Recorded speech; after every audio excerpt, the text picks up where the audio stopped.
Bueno, a modo de resumen de la clase del miércoles donde vimos API, estoy haciendo este pequeño video. La idea es que sea súper corto y que sea de resumen nomás de la clase. Así que para la gente que faltó no se quede tan atrás porque lo van a preguntar en la presentación 2. Bueno, es súper importante que vean la PPT que subió Felipe. Hay información acerca de qué es lo que es REST, qué es lo que es una API REST en general. Así que es súper importante que lo lean. También un poco de la arquitectura que vamos a usar. Principalmente vamos a usar APIs y APIs en JavaScript bajo el framework Express. Acuérdense del framework que se usa mucho en TIX, aunque quizá ya a esta altura de la vida ya no se usa tanto, el CodeIgniter. Eh, pero hay distintos frameworks para hacer APIs. Yo el año pasado tuve que usar Spring con Java. Y bueno, aquí si tienen alguna duda de lo que es, les aconsejo que googleen. Antes se supone que trabajábamos con CSV, ahora vamos a empezar a trabajar con JSON, archivos JSON que también son para mostrar datos y almacenar datos. Y luego el Data Warehouse, Data Mart. Y principalmente entonces a través de JavaScript vamos a hacer una API con el framework Express y que posteriormente vamos a usar para visualizar en D3. Eh, Algunas herramientas que se utilizan. Bueno, así se ve un JSON. Es simplemente una lista con distintos objetos.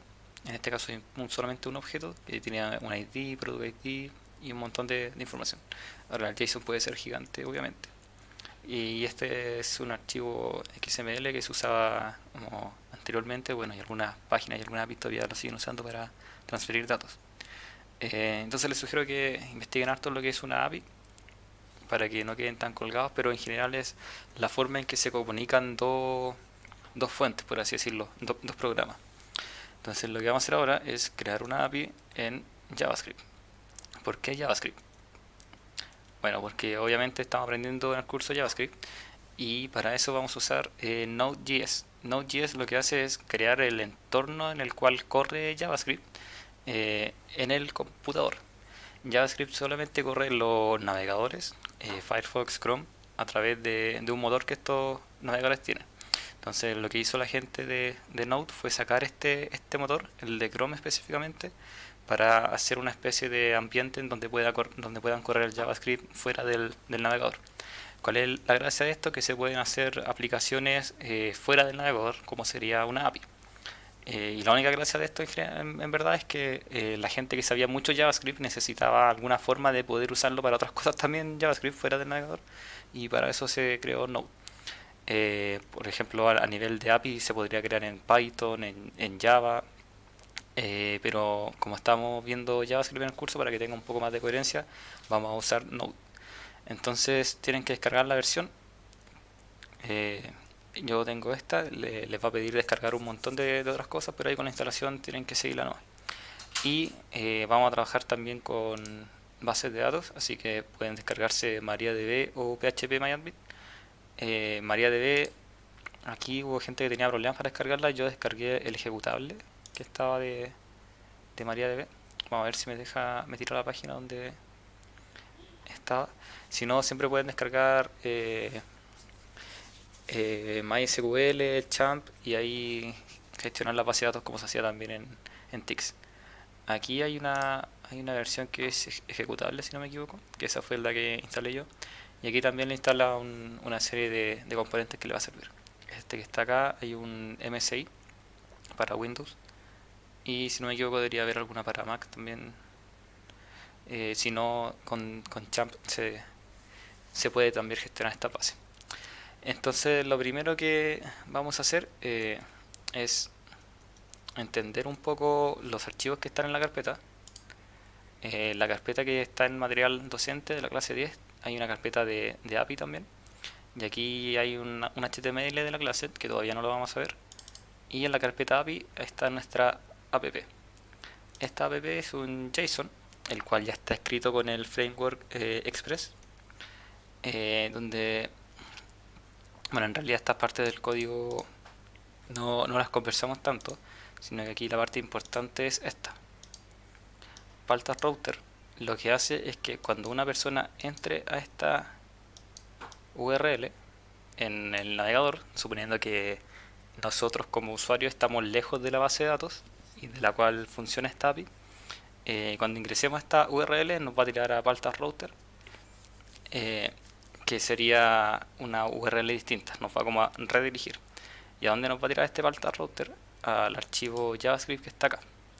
Y este archivo JavaScript es el que controla la API, por así decirlo. La forma en que está ubicado esto es en la carpeta routes. Aquí está paltas.js. Y esta sería la API ya escrita en código Express, donde funciona mediante consulta SQL como esta que está acá. Entonces, ¿qué es lo que hay que hacer? Una vez que instalen MariaDB, en este caso, pueden usar un programa que se llama HateSQL, el cual gestiona la base de datos. Aquí la primera vez que entran les va a pedir un usuario y una contraseña que colocaron al momento de instalarlo. Y aquí uno puede hacer conexiones. Por ejemplo, yo aquí creo una conexión, pero yo ya tenía mi conexión aquí hecha. Y aquí lo importante es que el archivo de Paltas, el abocado, lo metan en una base de datos que se llame IN5530. ¿Cómo hago esto? Tengo que clic derecho, crear nuevo y base de datos. Aquí les debería dejar. Yo ya creé una, así que quizás por eso no me deja en realidad. Y luego que tienen esta base de datos creada, le cargan el abocado, abocado.sql. Acuérdense que abocado.sql no es más que una consulta gigante en SQL. Déjenme ver si puedo. El abocados.sql no es más que una consulta, como les comentaba, en SQL, donde se crea la tabla con los distintos componentes y aquí está toda la información. Entonces, una vez que ustedes tengan su tabla creada, clic acá y le ponen cargar con este botoncito que está acá o este que está acá, y va a ejecutar este SQL y lo va a cargar dentro de la base IN5530 y les debería quedar así. Entonces, ese es un paso importante, que tengan cargada la información de abocado.sql en una base de datos que se llame IN5530. Si instalaron PHP MyAdmin, recuerden que pueden entrar a través del localhost dependiendo de los puertos, pero generalmente es como localhost /php MyAdmin. A mí no me va a funcionar porque no tengo Champ abierto y estoy usando MariaDB. Pero tienen que ingresar a PHP MyAdmin, ahí crear una base de datos y cargar el archivo SQL. Volviendo entonces al JavaScript y a la API. Una vez que ya tengamos cargados los datos en la base de datos, vamos a abrir la consola de comando con ejecutar o Windows R y CMD. Aquí súper importante es que tienen que llegar hasta la carpeta en donde está metida el archivo de la API. Entonces en este caso yo voy a ir a la raíz. Si no me equivoco también funciona si es que no hago ese paso de volver a la raíz. Y tengo que irme a la raíz de la carpeta API. Entonces ahí tengo API. Y ahora voy a ejecutar el comando npm start, que lo que va a hacer es ejecutar el Node.js para poder ejecutar JavaScript fuera. Si llegan hasta esta vista es que está funcionando. Entonces, tengo mis datos cargados en la base de datos, tengo Node ejecutándose por detrás y ahora podría usar la API. ¿Ya? Y la API, obviamente tengo que abrirla desde el navegador. Aquí tengo la URL en donde estaría ubicado el acceso a la API. Y si yo hago API /b1/paltas, me dice respond with a resource, que esa es la línea que estaba acá. Entonces, ¿cómo va funcionando la API por detrás?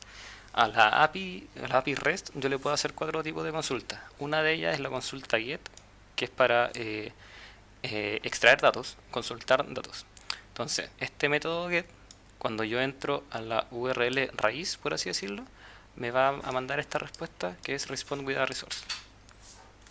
De hecho, si yo cambiara esto, le vamos a poner respuesta buena, vamos a guardarlo, y si yo hago esto no me va a funcionar, me sale lo mismo porque lo que necesito es reiniciar esto.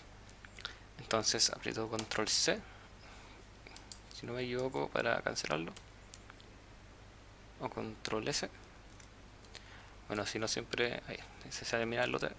Sí. Y aquí tengo que volver a hacerle el npm start para que se recargue, por así decirlo, el archivo que habíamos modificado. Entonces ahora puedo entrar aquí y me aparece lo que yo modifique. Ya, entonces volviendo a cómo funciona esta API. Yo voy ingresando a distintas URL. Acuérdense que tienen que imaginar que por una parte lo que hago en el navegador lo estoy haciendo desde muy lejos, y esto que está acá en el JavaScript lo está haciendo un servidor, por ejemplo, en otro lugar del país o en otro lugar del mundo. Entonces yo desde el navegador le voy haciendo consulta a este servidor, a esta API, mediante la URL. Aquí, por ejemplo, tengo otra consulta.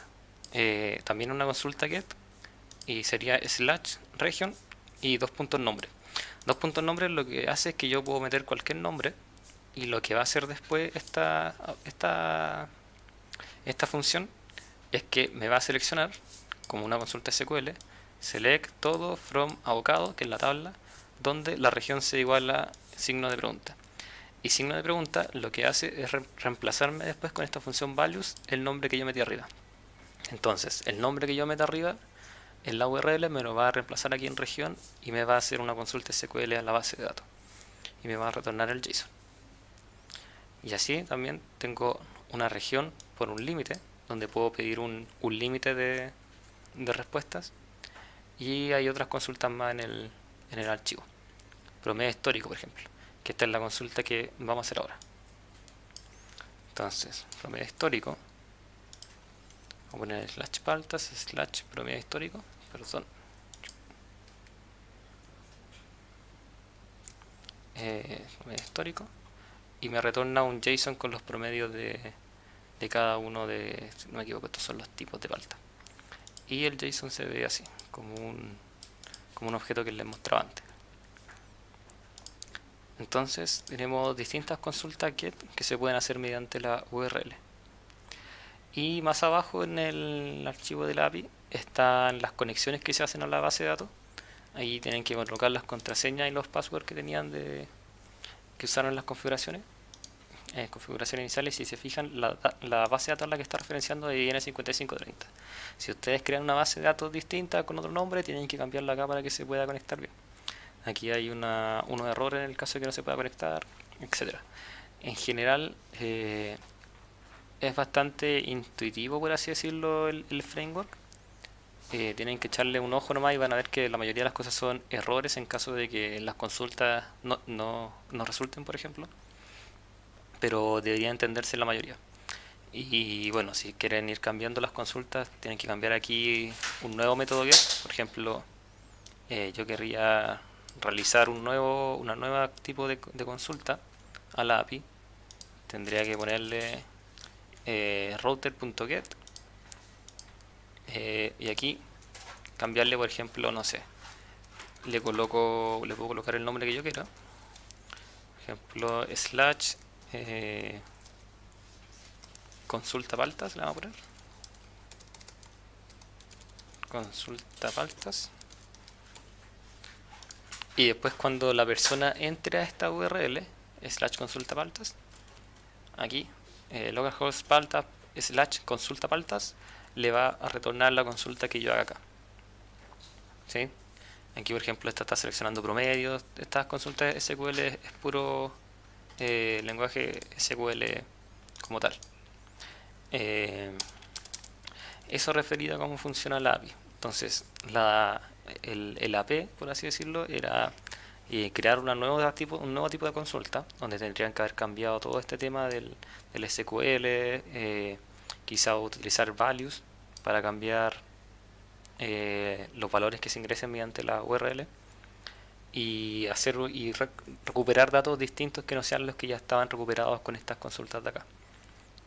Aquí una cosa importante es que con esta función, con esta línea, yo le doy permiso a cualquiera que haga una petición a la API para ingresar a la API como tal.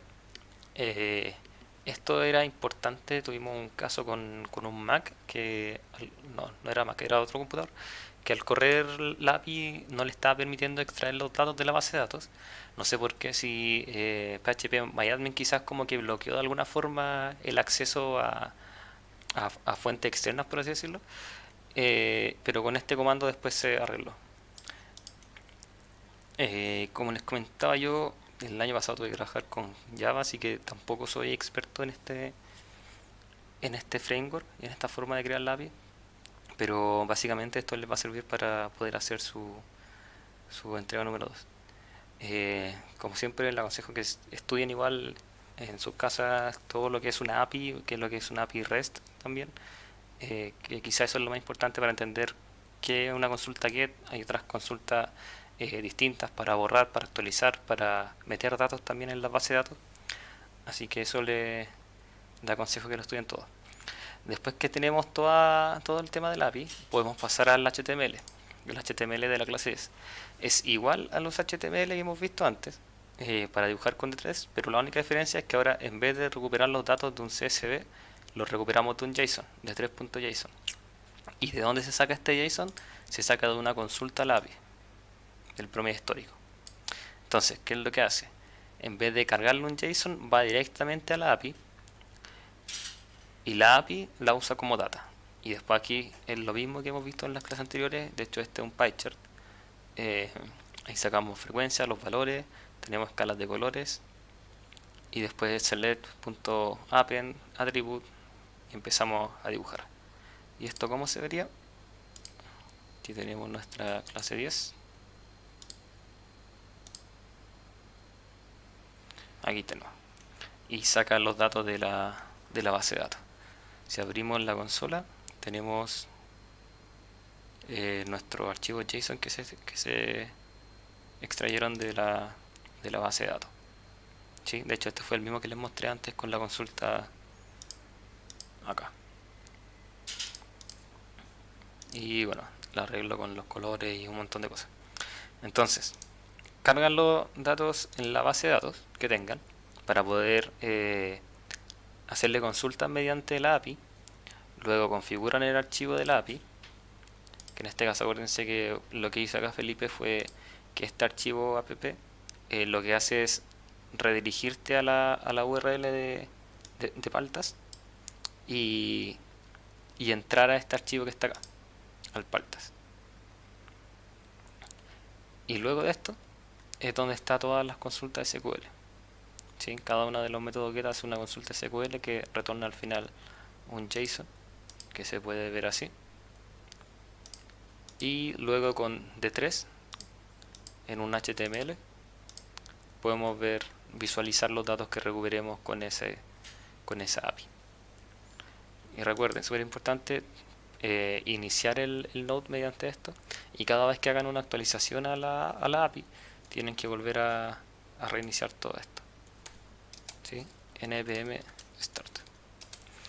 Eso sería todo. Cualquier duda, consulta mediante el foro. Bueno, si les tira error también consulten nomás. De repente son que o no inicializaron bien o están dentro de